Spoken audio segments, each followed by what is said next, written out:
In this video, I'll be talking about velocity of a particular point in rotational motion.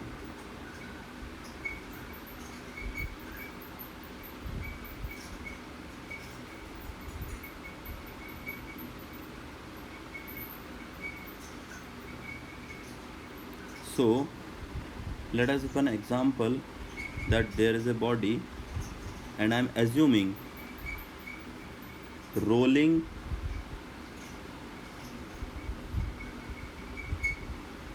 without slipping is happening. Okay, so in this situation, let us take one point is there. Let us say at this point, certainly this angle is, I'm considering alpha. So there is a random point q. I wanted to know velocity of random point q which makes a horizontal angle alpha, right? And while you can consider v naught and omega naught are the velocities of translational motion and rotational motion.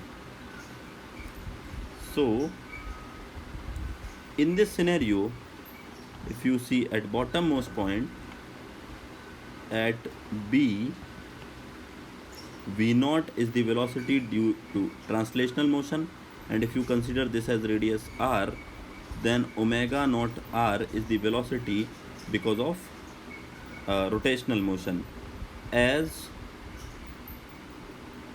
rolling without slipping is there.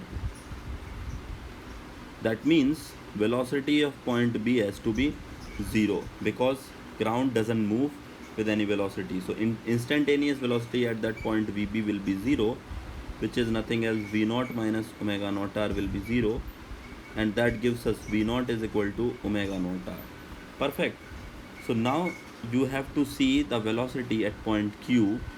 So at point Q, translational velocity will be certainly V naught in the forward direction only, but the rotational velocity we have to write tangentially. So that will be tangentially omega naught r. So here for Q, rotational velocity will be tangentially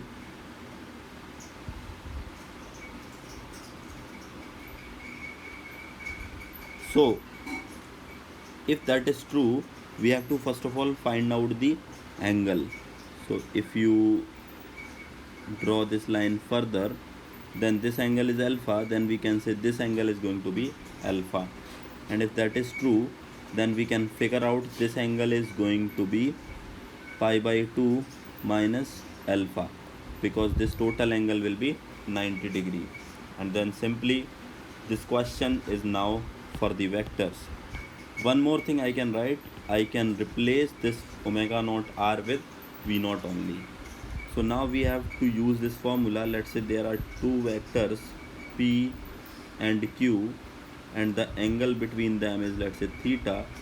So the resultant will be is equal to under root of p square plus q square plus 2 pq cos alpha. Perfect. So this will be theta, as we have considered this angle as theta. So we can apply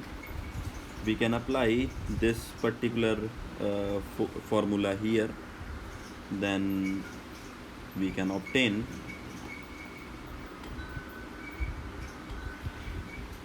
this velocity is v naught, another velocity is omega naught r. So we can write vq will be is equal to under root of v naught square plus omega naught r square plus 2 v naught omega naught r into cos. What is the angle here? That is pi by 2 minus alpha.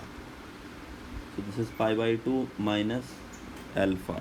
Let me write it properly. Cos pi by 2 minus alpha. Okay, now we have to find out, finally we can replace this is v naught square, this is v naught square, as v naught is equal to omega naught r. So 2 v naught square, this will become sine alpha. Okay, so this will become simply 2 v naught square plus 2 v naught square sine alpha. Perfect. So vq is going to be 2 v naught square is common, 1 plus sine alpha and square root, then vq is going to be v naught root 2 1 plus sine alpha. Okay, this is going to be the value of vq at any moment.